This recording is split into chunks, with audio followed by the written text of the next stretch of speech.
Have you ever felt like you're running a free buffet for the local wildlife? You toil over a garden in the city, dreaming of homegrown veggies, only to find a groundhog munching your carrots at sunrise, and a raccoon raiding your tomato plants at midnight. Welcome to my life. Or at least it was my life, until I turned my humble raised bed into Fort Knox for critters.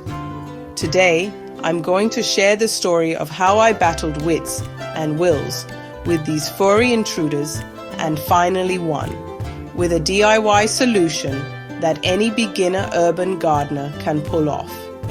And yes, it involves some MacGyver level creativity with netting, scissors, and zip ties. Stick around.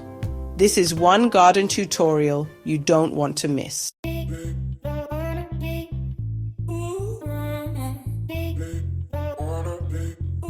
It all started innocently enough. I set up a raised bed in my little backyard, an urban oasis on a patch of asphalt behind my house.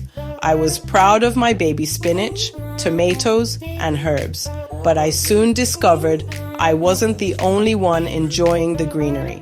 Every morning new damage, lettuce nibbled to stubs, bean plants disappearing overnight, and paw prints in the soil. It felt like I'd opened a gourmet restaurant exclusively for groundhogs, aka woodchucks, and their masked sidekicks, the raccoons. Imagine my surprise the first time I caught the culprit in action. I looked out my kitchen window at dawn to see a fat groundhog standing on its hind legs, happily munching a tomato like it was a juicy apple. He had the audacity to look completely at home, as if I were the intruder. And the raccoons? They'd come at night, leaving telltale signs. Knocked over pots and half-eaten cucumbers. One raccoon even left my garden hose turned on. Don't ask. I suspect it was an accidental twist during their mischief. My precious garden was basically a 24/7 all-you-can-eat salad bar for critters. I knew I had to take action and fast.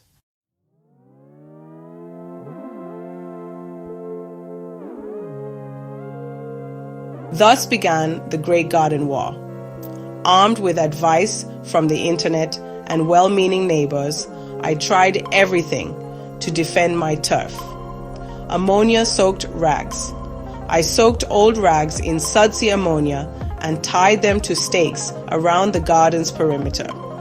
The idea was that the ammonia would mimic predator urine and scare off the groundhog. How did that go? Let's just say the groundhog was not impressed. In fact, I'm pretty sure I saw him use one of those ammonia rags as a napkin after his meal. The strong smell didn't bother him at all. And as for me, I got to enjoy the lovely scent of ammonia every time I stepped outside. Result failed. Commercial repellent repels all. Next, I invested in a big box of repels all granules, a mix of garlic, pepper, and who knows what that promises to repel everything short of Bigfoot. I sprinkled it liberally around my lawn and garden beds, imagining the critters would sniff it and run for the hills. Spoiler alert. The groundhog and raccoons practically did a conga line over it. I swear the groundhog looked me in the eye and walked right over those repellent granules with a smug little wiggle. Result: another fail and a lighter wallet. Cayenne pepper powder. Okay, time for something spicier. I dusted cayenne pepper powder all around the plant bases. The theory? Groundhogs and raccoons would get a spicy surprise and decide my garden was too hot to handle. At first, I thought it might be working. I found a half-eaten pepper in one corner and imagined Mr. Groundhog running off with his tongue on fire. But alas, any effect was short-lived. The next day, new paw prints, more bites taken. Result: pain. For me, not them. Motion-activated solar light. Desperate and determined to not resort to trapping, I installed a motion-activated solar LED light. The package boasted it would startle nocturnal critters with a burst of light. Great for raccoons, I thought. Every night I waited, peering out to see if a sudden spotlight would send them scurrying. But these city raccoons are basically ninjas. A little light didn't scare them. I caught one raccoon literally posing in the beam like it was walking the red carpet. Result? Yep, fail again.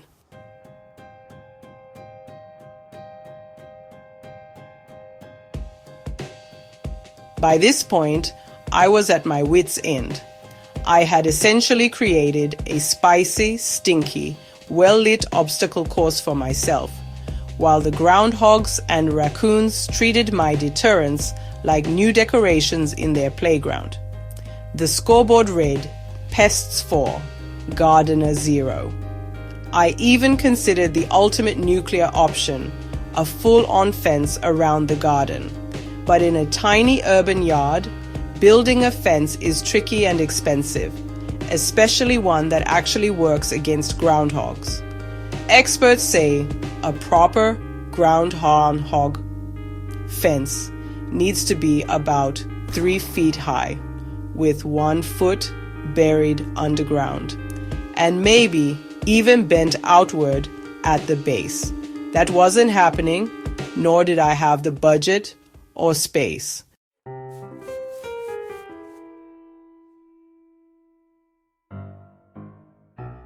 One evening, after discovering yet another lettuce massacre, I slumped down on my patio chair, defeated.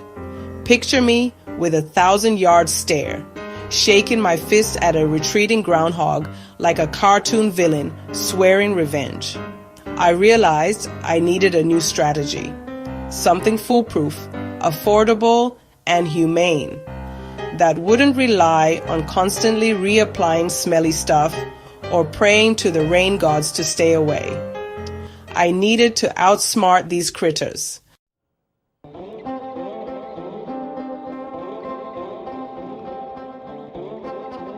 That's when it hit me. If I can't chase them away, I'll simply build a barrier to keep them out. After all, a groundhog can't eat what it can't reach, right? I started brainstorming and researching. The solution I landed on was surprisingly simple. Enclose the garden in a lightweight netting structure. Essentially, turn my raised bed into a mini greenhouse, minus the greenhouse plastic, or a big playpen that I control. I knew I had to address 2 main ways pests were getting in: burrowing and climbing. The burrowing, digging under, was the groundhog's specialty, and climbing, jumping, was the raccoon's trick. My raised beds were already on a hard surface, literally on a section of rocks and asphalt, which was lucky. It meant Mr. Groundhog couldn't dig under it easily. If your bed is on soil, a tip is to lay down some heavy rocks or a sheet of hardware cloth under the bed to stop tunneling. In my case, being on asphalt did the trick for underneath. So, I just needed to block off the sides and top. The idea was to cover the entire raised bed with multi-purpose garden netting, essentially creating a cage that I could open, but the animals could not. This wouldn't be a rigid, expensive structure, just some cheap netting material draped and secured well, so no gaps for critters to sneak through. Groundhogs, raccoons, even squirrels or birds, none of them would be able to breach the perimeter if I did it right. I got excited and a bit nervous. Would this really work? But it was worth a shot. I drew up a quick plan on paper and made a shopping list. Time for a DIY garden fortress construction project.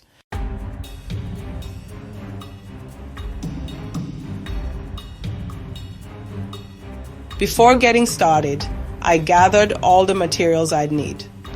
Fortunately, none of this is expensive or hard to find. Here's what you'll want. Raised bed. You likely already have this, but just to note, my solution works best for a raised bed garden. Mine are 3 by 6, 11 by 4, and 4 feet round, placed on a hard surface like rocks and asphalt.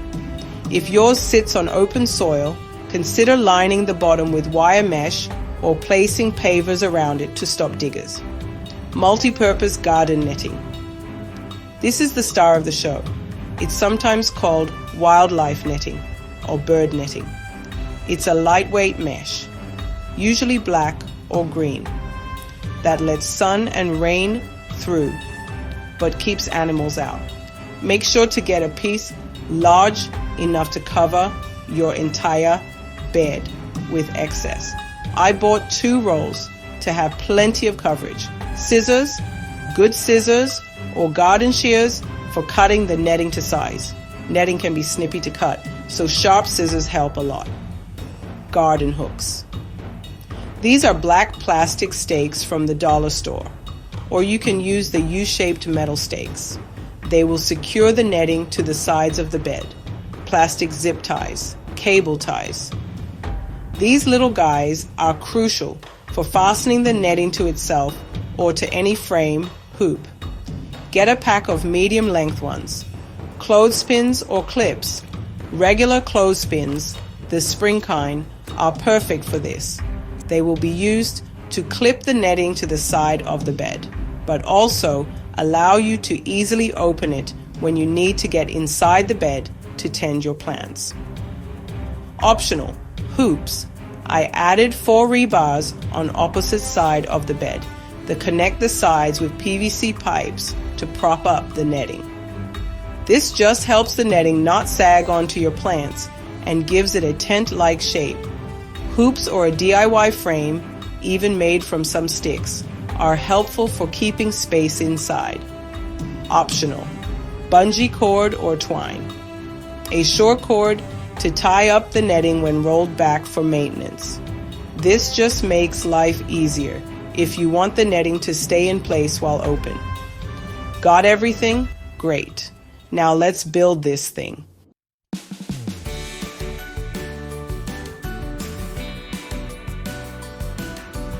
Adapt for containers if needed. I also had a couple of large container pots that the groundhog loved to tiptoe into for a snack. For those, I jury-rigged mini net cages. I wrapped netting around each pot and taped or zip-tied it securely to the pot's rim and base. It was like giving each pot its own little playpen. This prevented raccoons from digging in the soil or groundhogs from climbing up into the pot. The principle is the same. Cover any path of entry with netting.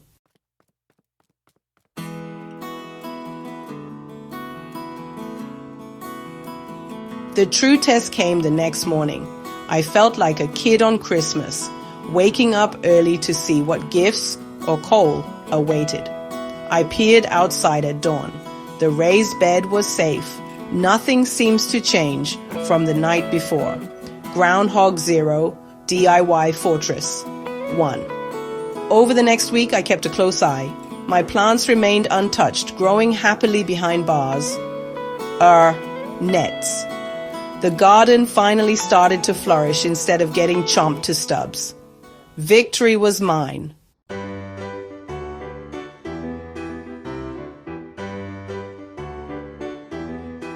If you're battling pests in your garden, don't lose hope.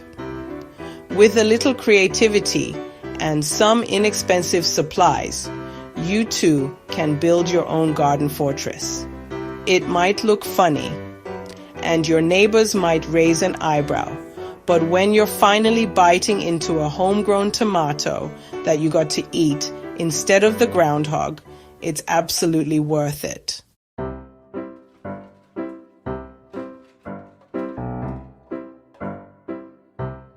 And that's the story of how an urban gardener Me outsmarted some very determined groundhogs and raccoons.